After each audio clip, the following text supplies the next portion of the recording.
Osman I atau Osman Ghazi adalah bapak dari Wangsa Utsmaniyah dan merupakan pemimpin pertama dari negara Utsmaniyah yang di masanya masih berupa kadipaten kecil. Ia mewarisi jabatan ayahnya sebagai adipati alias bey di bawah Kesultanan Seljuk. Saat kesultanan tersebut mengalami gonjang-ganjing, Osman memerdekakan diri dan memerintah kadipaten berdaulat itu sampai akhir hayatnya pada tahun 1323 atau 1324.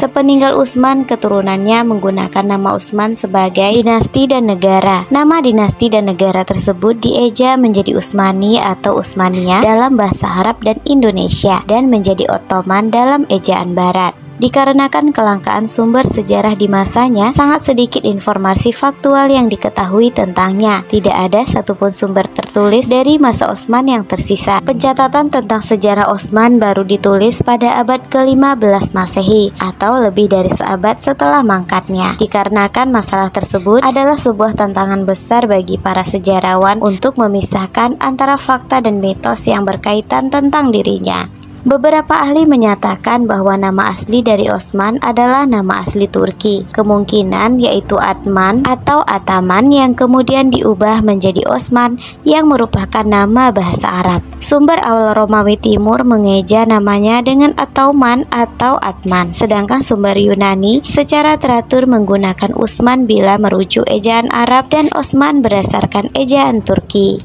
Meski daftar Sultan Utsmaniyah selalu menempatkan Osman dalam urutan pertama, gelar Sultan baru resmi digunakan penguasa Utsmani di tahun 1383 pada masa kekuasaan cucunya yang bernama Murad I. Osman masih mempertahankan gelar lamanya yaitu bey, dapat disepadankan dengan adipati atau kepala suku dalam konteks ini, gelar yang dia sandang saat masih menjadi bawahan Kesultanan Seljuk Rom. Tidak diketahui secara pasti tanggal kelahiran Osman dan sangat sulit pula mengetahui awal kehidupannya karena kurangnya sumber. Juga masuknya berbagai mitos dan legenda tentangnya pada masa-masa setelahnya. Dia diperkirakan lahir di pertengahan abad ke-13, kemungkinan di tahun 1254 atau 1255 menurut sejarawan Utsmaniyah abad ke-16 yaitu Kemal Pasazadeh. Menurut tradisi Utsmaniyah, Ertugrul ayah Osman memimpin suku Kai dari Asia Tengah menuju Anatolia. Dia melarikan diri dari serangan Mongol dan berjanji setia kepada Sultan Kai Kubat I dari Kesultanan Rum yang memberinya izin mendirikan emirat atau kadipaten di wilayah Sogut yang saat itu merupakan wilayah pinggir Seljuk dan berbatasan dengan Kekaisaran Romawi Timur. Lokasi ini rupanya menguntungkan. Di barat, Kekaisaran Romawi Timur atau Bizantium yang saat itu melemah, sementara di timur pasukan Muslim di bawah Turki Seljuk kacau karena menghadapi agresi Mongol dalam pengepungan Baghdad. Sekitar tahun 1281, Osman menjadi adipati dan kepala suku setelah ayahnya meninggal dunia. Pada saat inilah banyak para tentara bayaran berdatangan kepadanya yang dengan harapan dapat melemahkan monarki ortodoks. Selain itu, populasi Turki di bawah kepemimpinan Osman I secara terus-menerus diperkuat dengan banjir pengungsi yang melarikan diri dari Mongol.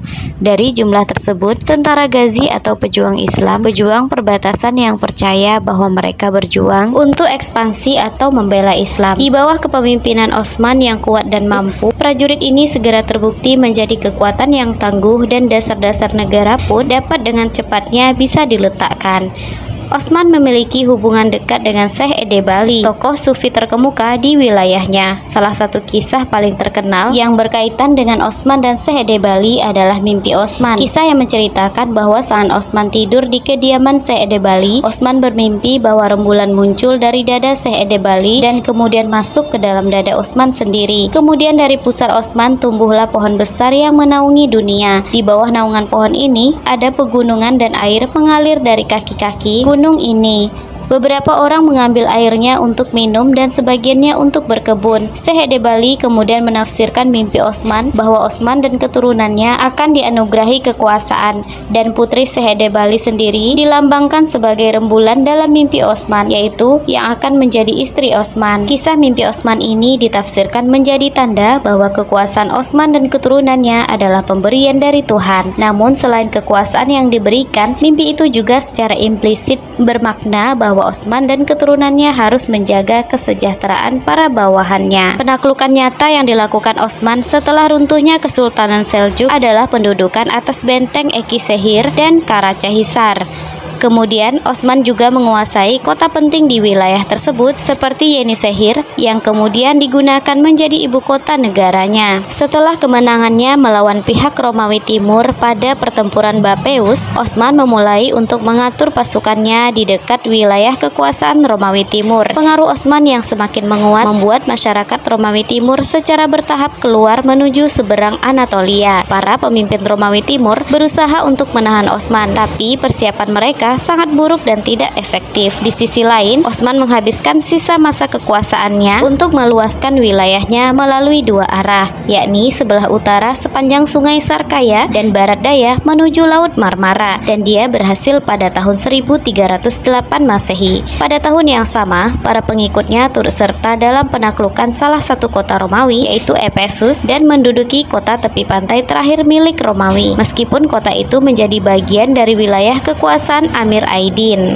Perang Osman terakhir adalah menduduki Bursa. Meskipun Osman tidak secara langsung terjun dalam medan laga, keberhasilan menduduki Bursa membuktikan betapa pentingnya kedudukan kota tersebut sebagai pijakan untuk melawan Romawi Timur di Konstantinopel. Bursa kemudian dijadikan ibu kota pada masa kekuasaan putra dan penerus Osman, yaitu Orhan. Berdasarkan penulis Utsmaniyah abad ke-15, Osman termasuk keturunan suku Kai yang merupakan cabang Augustur, dan ini menjadi silsilah resmi Utsmaniyah. Ayahnya bernama Ertugrul, merupakan kepala suku Kai, suku bangsa Augustur. Terdapat perbedaan pendapat mengenai latar belakangnya. Menurut tradisi Utsmani, ayah Ertugrul adalah Sulaiman Shah. Namun ada juga yang menyatakan bahwa ayahnya adalah Gunduz Alp. Ibu Osman bernama Halimeh Hatun. Sebagian menyebutkan bahwa Halimeh adalah putri penguasa Seljuk, sementara ada juga yang menyatakan bahwa dia berasal dari Karakoyunlu, negara Muslim Turki Persia yang wilayahnya mencakup Anatolia Timur dan Kaukasus.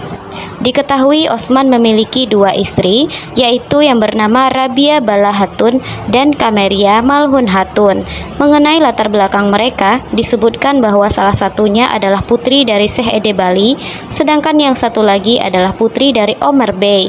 Terkait jati diri Omar Bey, ada yang menyebutkan bahwa dia adalah salah satu adipati di kawasan Anatolia. Pendapat lain menyebutkan bahwa yang dimaksud adalah Omar Abdul Aziz Bey, seorang wazir atau menteri pada masa Kesultanan Seljuk. Latar belakang kedua istri Osman ini sering tertukar sehingga kerap terjadi kerancuan. Sebagian sumber menyebutkan bahwa putri Syekh Edebali adalah Bala Hatun, menjadikan Malhun Hatun sebagai putri Omar Bey. Namun ada juga yang menyatakan sebaliknya, bahwa Malhun Hatun yang merupakan putri Syekh Edebali.